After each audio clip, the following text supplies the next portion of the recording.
Hello दोस्तों, नमस्कार। Education गढ़ चैनल में आपका स्वागत है।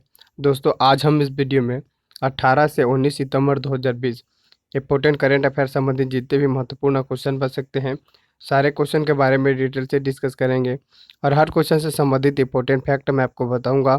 तो आप वीडियो को पूरा ध्यान से देखिए। आज का पीडीएफ आप हमारे टेलीग्राम चैनल से जुड़कर डाउनलोड कर सकते हैं। टेलीग्राम चैनल का लिंक वीडियो के डिस्क्रिप्शन में दे रखा हूँ, वहाँ से आप हमारे टेलीग्राम चैनल से जुड़ सकते हैं। तो दोस्तों, चलिए करेंट अफेयर सेशन की ओर। हमारा पहला क्वेश्चन है, हाल ही में संयुक्त राष्ट्र महिला स्थिति आयोग का सदस्य किसे चुना गया है? इसका सही आंसर है ऑप्शन डी, भारत को चुना गया है। वर्ष 2021 से 2025 तक भारत को संयुक्त राष्ट्र महिला महिला स्थिति आयोग का एक नया सदस्य बन गया है।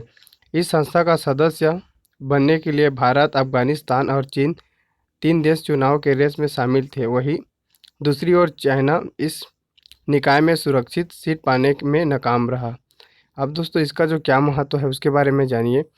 यह लैंगिक समानता और महिला सशक्तिकरण को बढ़ावा देने के लिए भारत द्वारा की गई प्रतिबद्धता का परिणाम है। संयुक्त राष्ट्र महिला स्थिति आयोग का दोस्तों स्थापना है 1986 में हुआ था। संयुक्त राष्ट्र महिला स्थिति आयोग की स्थापना कब हुआ था? तो 1946 में इसकी स्थापना हुआ था। यह प्रमुख वैश्विक अंतर सहकारी निकाय है। यह लिंग समानता तथा महिलाओं के सशक्तिकरण को बढ़ावा देता है। संयुक्त राष्ट्र आर्थिक तथा सामाजिक परिषद का एक निकाय है। करेंट अफेयर सेशन का नेक्स्ट क्वेश्चन है, हाल ही में पारित विमान संशोधन विधेयक 2020 के संबंध में निम्नलिखित कथनों पर विचार करें। यहाँ पर दोस्तों 3 कथन दिया गया है, उसमें विचार करके कोड के माध्यम से आंसर बताना है। तो यहाँ पर देखिए, पहला कथन है, विधेयक विमान अधिनियम 1934 में संशोधन करना चाहता है।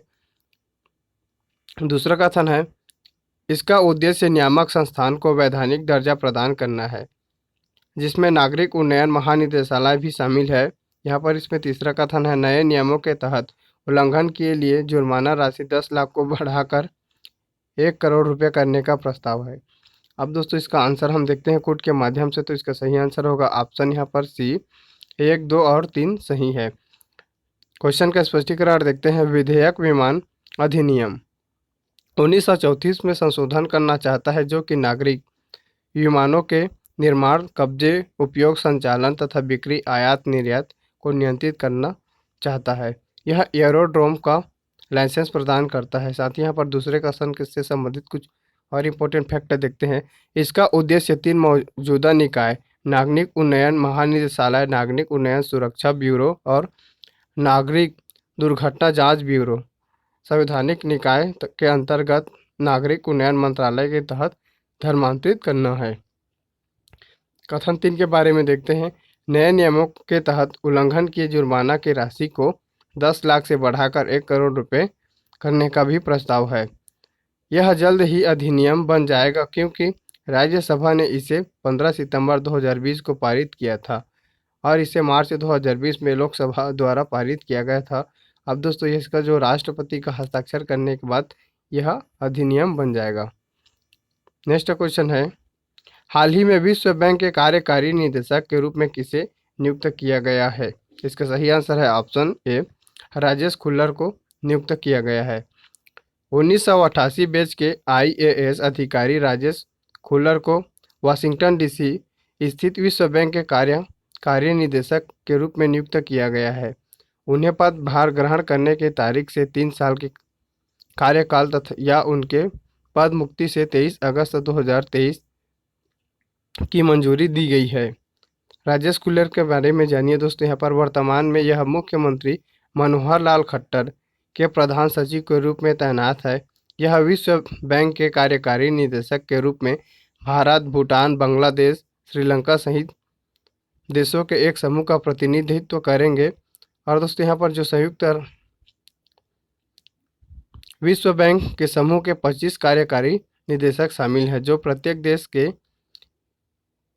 या देशों के निर्वाचन क्षेत्र का प्रतिनिधित्व करते हैं, या तो पद नियुक्ति के किए जाने अथवा चुने जाते हैं। नेक्स्ट क्वेश्चन है, यहाँ पर देखिए दोस्तों, नेक्स्ट क्वेश्चन के बारे में, हाल ही में खोजा गया फास्फिन गैस निम्नलिखित में से किस ग्रह में पाया गया? इसका सही आंसर है ऑप्शन यहाँ पर बी, शुक्र ग्रह में पाया गया। विशेषज्ञों की एक टीम ने पाया कि शुक्र के वायुमंडल में फास्फिन गैस निशान मिले हैं, जो कि पृथ्वी पर जीवित जीवों के साथ जुड़ा हुआ है। यह विशेषज्ञों की एक टीम ने सतह के लगभग 40 किलोमीटर अर्थात जो 45 मील से दूर शुक्र ग्रह की बादल देखकर निरीक्षण करने के लिए हवाई तथा चिली का आटाकामा रेगिस्तान से दूरबीन का इस्तेमाल किया। फास्फोरस एक यौगिक है जिसका रासायनिक सूत्र PH3 है। यह रंगीन तथा ज्वलनशील तथा विषैले गैस होता है। शुक्र यह सूर्य से दूसरा ग्रह है जिसे सुबह तथा शाम का तारा भी कहा जाता है। नेक्स्ट क्वेश्चन है,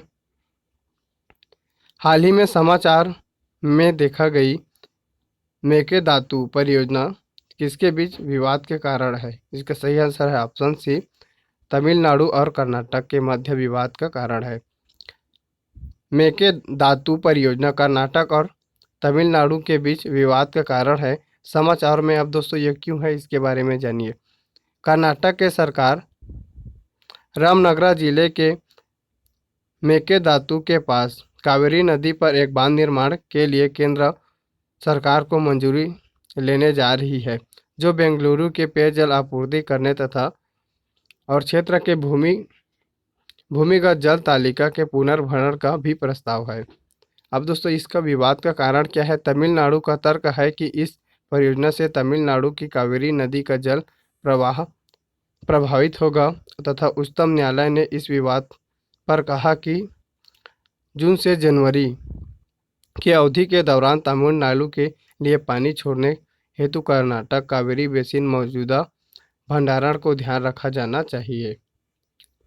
नेक्स्ट क्वेश्चन है, हाल ही में भारत सरकार ने मिशन शक्ति के तहत एक डाक टिकट शुरू किया गया जिसे हाल ही में समाचारों में देखा गया। ये किस रूप में देखा गया? तो इसका सही आंसर है ऑप्शन डी, मिशन शक्ति के रूप में।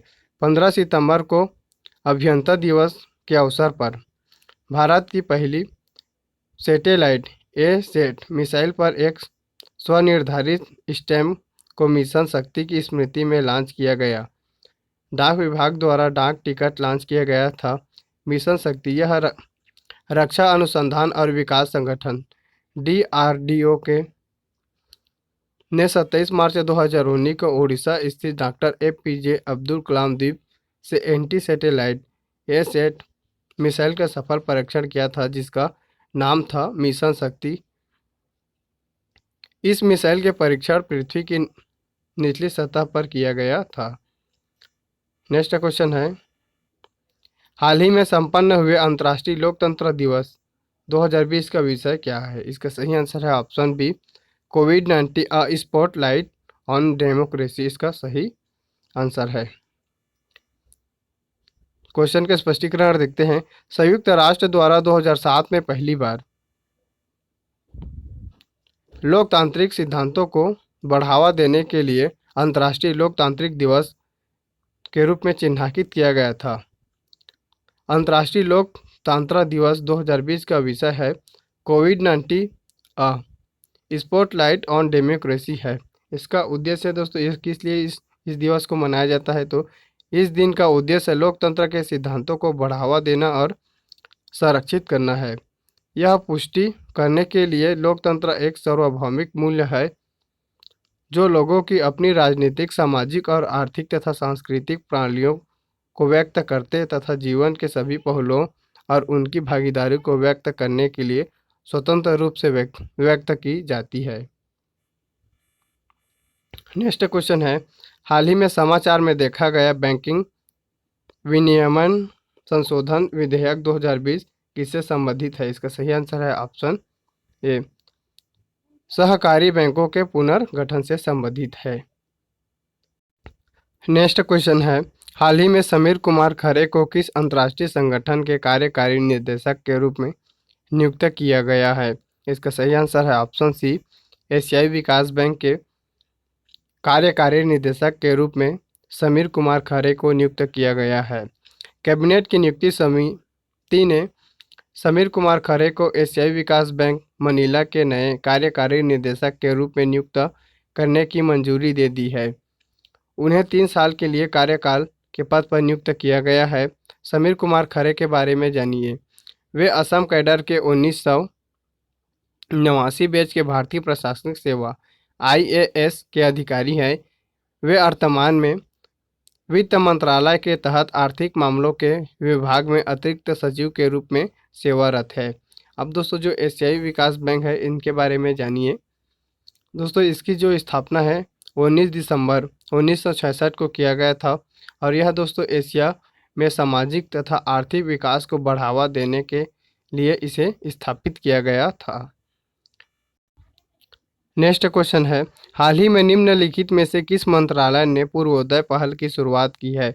इसका सही आंसर है ऑप्शन बी, इस्पात मंत्रालय ने पूर्वोदय पहल की शुरुआत की है। इस्पात मंत्रालय द्वारा एकीकृत इस्पात संयंत्रों के साथ साथ इस्पात समूहों के विकास के लिए पूर्वोदय पहल की शुरुआत किया है। इसकी घोषणा केंद्रीय इस्पात राज्य मंत्री धर्मेंद्र प्रधान ने राज्यसभा में की। इसका दोस्तों क्या महत्व है इनके बारे में जानिए। ओडिशा, झारखंड, छत्तीसगढ़, पश्चिम बंगाल, उत्तरी आंध्र प्रदेश स्थापित होने वाले प्रस्तावित एकीकृत इस्पात केंद्र के जरिए विकास को नई दिशा मिलेगी। इसका उद्देश्य ग्रीनफील्ड इस्पात संयंत्रों की स्थापना के जरिए क्षमता संवर्धन तथा एकीकृत इस्पात संयंत्रों के निकट इस्पात संयंत्र उपकेंद्रों का विकास तथा उपयोगी औद्योगिक संरचना आदि के जरिए सामाजिक तथा आर्थिक परिदृश्य को बदलना है। साथ ही दोस्तों आज का जो प्रश्न है जिसका आंसर आपको कमेंट बॉक्स में बताना है, तो चलिए दोस्तों पढ़ के बताते हैं आपको कि यह क्वेश्चन कौन सी है। इसमें दोस्तों देखिए, हाल ही में महिलाओं के 2020 US ओपन टेनिस टूर्नामेंट किसने जीता है? इसका सही आंसर दोस्तों आपको कमेंट बॉक्स में लिख कर बताना है। साथ ही दोस्तों कल के वीडियो में जिस क्वेश्चन को मैं पूछा था उसका आंसर है दोस्तों है, हाल ही में यूनिसेफ द्वारा भारत में बाल अधिकार अभियान के लिए सेलिब्रिटी एडवोकेट के रूप में किसे चुना गया है? तो इसका सही आंसर है दोस्तों option B, Ayushmann Khurrana. Current affair session का यह वीडियो आपको कैसा लगा कमेंट बॉक्स में कमेंट करके ज़रूर बताइए। धन्यवाद।